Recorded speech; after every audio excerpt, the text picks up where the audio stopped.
everybody, Rick's here. This video is about my making this interesting little cup holder or whatever you want to use it for. It's made out of resin. Well, what's really cool is you can see through it and it has an image in the middle of it. It did take a little bit of work. That's because I've never done it before, and part of what I do on this channel is I experiment. But it came out kind of cool, and I'm looking forward to giving it to one of the ladies that is on this image here. And so anyway, I hope you enjoy this video. So without further ado, let's just get right into the production of this interesting, I don't know what to call it.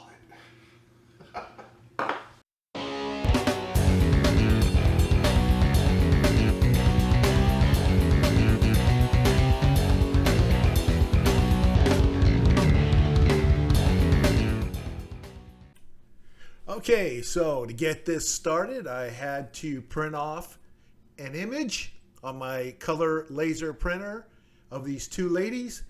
And here I have one of those silicone, like a muffin pan of some sort. And that helps me to draw the circular shape that I need to cut out this image. And that's how we're going to start this out. Yeah, that's it. Okay, so after cutting out the circular shape, I'm giving it a test trial here to make sure that it sits okay, and to make any final adjustments, trim off a little bit off the sides or whatever. I don't want it to buckle up when I am ready to start to pour my resin. Okay, and I think I got it sized just right at this point. One final little test here to make sure it's okay. Got some good room around the side there. Yeah, that looks good. Okay, we're going to go with that. Now, I don't really want to mess around with, 5 empty muffin receptacles or whatever you want to call this. So I'm just going to cut one out here, just to make it easy for me to work with this, since I would only be usually doing one at a time anyway.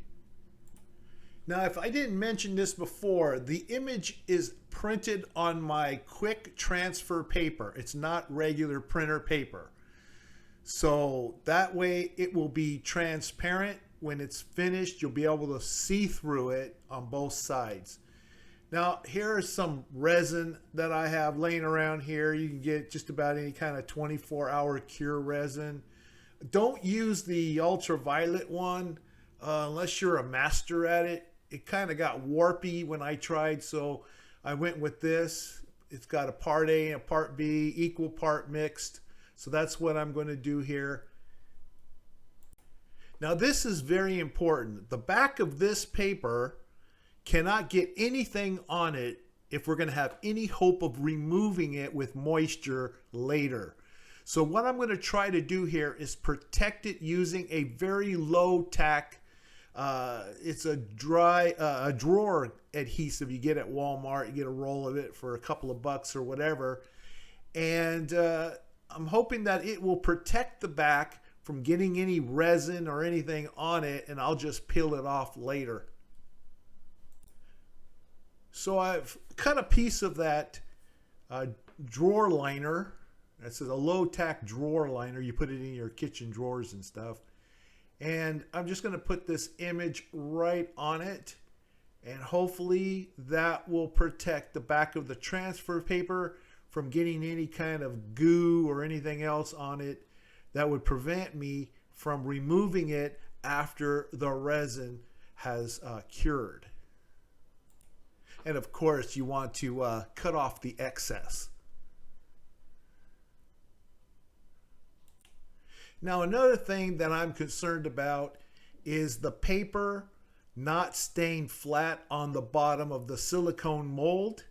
I'm going to try to use this, you give it to your kids to paste paper and stuff with. It's a glue stick of some sort. And, things especially as weak as the glue stick, doesn't really stick that well to silicone, but I'm hoping that it would be enough tack that it would hold it down. You know, spoiler alert, use something a little more tackier, maybe like Easy Tack instead of that. I found that it didn't do that well of a job, and it did allow the resin to seep underneath the image, which you do not want to happen, even though you have it protected with that drawer liner. But you know, I'm just experimenting. Now, while you can, and most people do, just eyeball it, pouring an exact amount of part A and part B of the resin in a, let's say, plastic cup like I'm doing here, I like to use a digital scale and get the exact amount of A and B. It's both going to be equal amounts. Okay, and you want to make sure that you you know, mix it up really well. I'm not doing it real fast. I'm kind of taking my sweet time mixing it here. I don't want to get too much air bubbles in. I'm going to mix it even more here in a moment. Now, I seem to have misplaced the clip that showed me actually pouring the resin into the mold on top of the image. But the resin is already in the mold now. I slowly poured it in, and now I want to use my little hand torch here, and I'm going to just carefully burn off the little air bubbles that pop up. And you can see it quickly popping off. Well, you can't see it from here, but it will quickly just pop it off. Don't get the flame too close where you start burning the resin. You know, if you haven't done this before, practice, but it's really easy. Just get close with the heat, and it will get rid of those little air bubbles, and you want that to happen. Okay, now I'm just going to go ahead and cover this thing up, and I'm leaving it alone overnight, 24 hours to cure. Okay, it's been over 24 hours, and that should be enough to have cured it. So we're going to go ahead and check it out here. I'm going to make sure that it is indeed not sticky or anything, just by kind of carefully touching it at some point. Let's see. Touch it, Ricks. Come on. There you go. Okay, so it feels like it's ready. So I'm going to go ahead and I'm going to remove it from this silicone mold.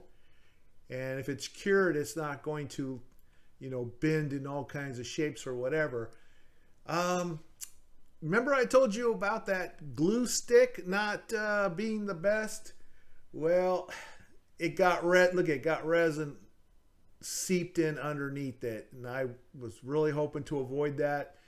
So that resin is going to make it difficult for me to get everything off the bottom there, because it's kind of like a solid material, and it's holding down that drawer, low-tech drawer, what do you call that thing? A liner, that's it. Okay, get a grip, Ricks. All right, so anyway, so I'm going to get a little bit rough with it here to try to get that plastic liner off of there to expose the paper backing, at which time then I will be able to use some moisture and try to peel the paper off. Okay, I got the plastic liner off. Now I'm going to just spray some water on the back of the transfer paper to kind of help me peel it off. Unfortunately, I still have a lot of that resin holding, yeah, where my finger's pointing, holding a lot of that down. So this is going to be fun. I end up getting it done, but yeah. Now this is the part I normally enjoy the most, and that is after you moisten it, about 30 seconds to a minute later, you peel the paper off. Normally you wouldn't have to put this much effort in peeling the backing off the transfer paper, but like I said, the resin got on there, so I'm not only peeling paper, I'm literally peeling a thin layer of resin off of the back of this thing, which is going to take a little bit of effort. You should not have to do this. This should not be your experience. If you're able to get the image to adhere and seal it down in the silicone mold. One thing you can do is maybe use a hot glue gun or something and put a bead around the image when it is inside of the silicone mold, excuse me, still learning English, and that way to prevent it, the resin from seeping onto the back side. But I am able to get it off eventually. As you can see, it is coming off. Okay, so getting the final pieces off the back here, and as you can see, I succeeded in removing it. Just got a little bit of cleanup to do here, and we're not finished yet. This is just phase one, because I want this image to be in the middle of this resin disc, which is going to end up being, you know what, a drink coaster, a paperweight. Put it on a wooden stand as a display, put a light behind it, whatever you want to use it for. But, you know, just experimenting here with transferring an image onto resin. Instead of just putting an image between resin with the paper backing like a regular photograph, you won't be able to see through it from the back. And I wanted to make this transparent or semi-transparent. And so that is why I used the transfer paper instead of just putting a photograph in resin. And another thing too, I did, because I lost the footage, I didn't show you that I only filled up the resin mold halfway up, because again, this is only the bottom half or the top half, however you want to look at it. So once I get this cleaned up, I'm going to put it back inside the silicone mold, and we're going to pour resin on the other side so that the image ends up in the middle. But check that out. You can see right through it. You can see my fingers through it. It's pretty cool. So now I'm just going to flip it upside down. And again, maybe I should have used some tacky spray or something, but I figured, hey, it's already resin on one side. Trust me, don't think like that. Again, this was the first time I've ever done this, and I'm showing you exactly what I did.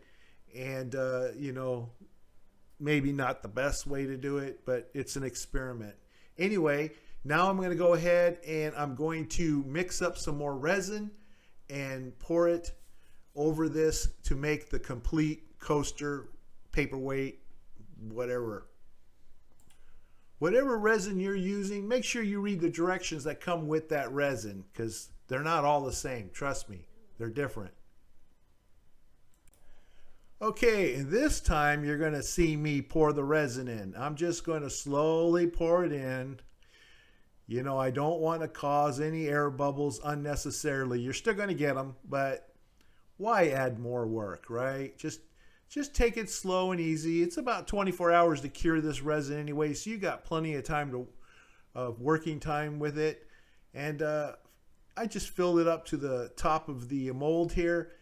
And then I'm going to bring out my torch and, you know, take care of those little tiny air bubbles like last time. Bye-bye, bubbles. Let's just torch these little babies. You can hear them all screaming, no, no. Yeah, you're gone. Toast. And once again, I'm just going to put something over it to, you know, so no dust or anything flies in there while it is curing. So that's going to protect it until the next day or two or three, or whenever I can get back to this. Okay, so it's been over 24 hours. Yeah, that forefinger means it's been 4 days. Life happens. Finally got around to coming back to it. But there it is, a nice little transparent see-through, and it has a little ghost image right there in the middle. It looks really cool. It's not done yet. I have some imperfections in there, my fault. But anyway, it just practice makes semi-perfection. But look at that. Isn't that kind of cool? Put it up to the light. You can see through it. You can flip it around. Look at it from both sides. I got some air bubbles in there. Kind of messed up. Or not so much air bubbles, but you know when the resin kind of went around the opposite side? Yeah. So you don't want that to happen. Try to use a tackier glue than I did. Now what I'm going to end up doing is I'm going to end up sanding this thing down in my garage, and I'm going to also sand the outer edge of it all the way around so that it is not visible. You can't see where the image is in the middle of it looking from the side, so you can only look at it from the front or the back when I'm done with it. Alright, I'm in my garage right now, and it's been a little while since I've been in here. Now here's that resin thing that I did, and it's got a sharp edge around here. I'm going to round that off, and I'm going to sand the sides here so that I'm going to deliberately make it so that you can't see in here. It'll be like frosted based on the sanding here, because I'm using a rough disc. I don't know what it is, but it's rough. But when I get to polishing, I'll go to a lighter and lighter, a finer and finer one. Okay, so I'm starting off by taking the sharp edge. There's like an edge all the way around it. You can see little plastic bits start flying. And I just realized something. You know, you need to have protection, and you also need to wear a face mask. So safety first, right? Better late than never. That's right. Safety first. There I am. Now you can see that the sides of my coaster, paperweight, etc. item here is frosted. You won't be able to see through the side. It looks like a frosted glass. That was intentional. Now I'm flattening the sides. You can use a block sander. You can use hand sand. You can use whatever sanding method you have. You know, this here I got from Harbor Freight, so might as well use it if you have it, right? Okay, so I'm going to sand down both sides and get it all smoothed and frosted on the sides and everything, and then we're going to go to finer sandpapers to bring back the transparency.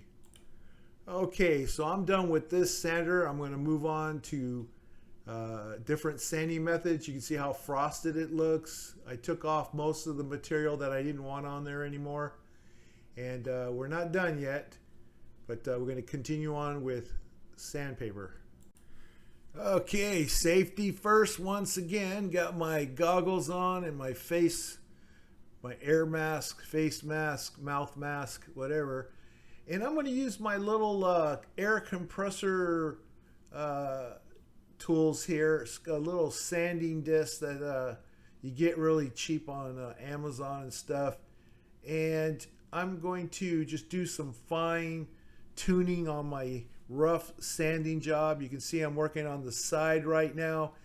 And then what I'm going to do is I'm going to then start going from a very coarse sandpaper and then going finer, all the way to like 1,000, 3,000, 5,000 grit. I think I even have a 10 or a 12. I don't know. We'll see when we get there. Now I've put my little, you know, I'm going to just call it a coaster for the rest of this video. You call it whatever you like. For right now, I'm just going to call it a coaster. And I put it in my vise, protected the sides with my rag there.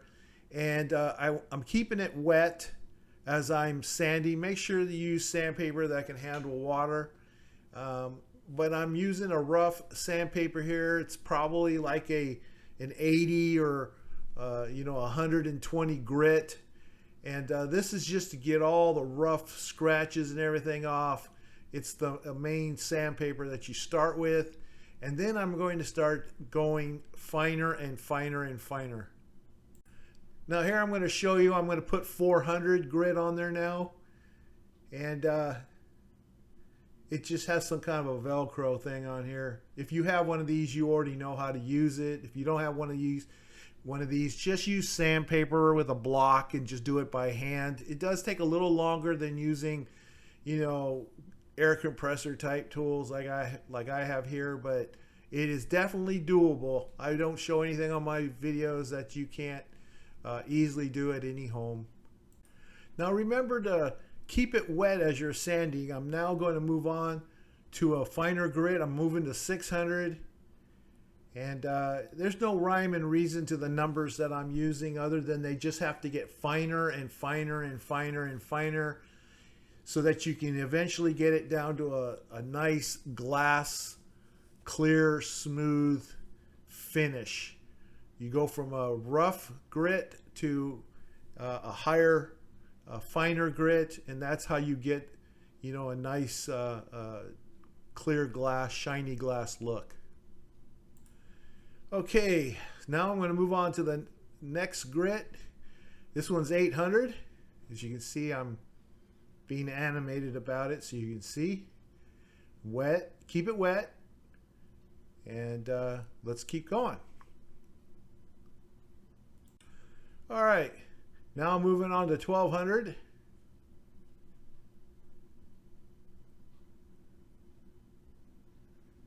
Again, keep it wet. All right, time to move up grits again.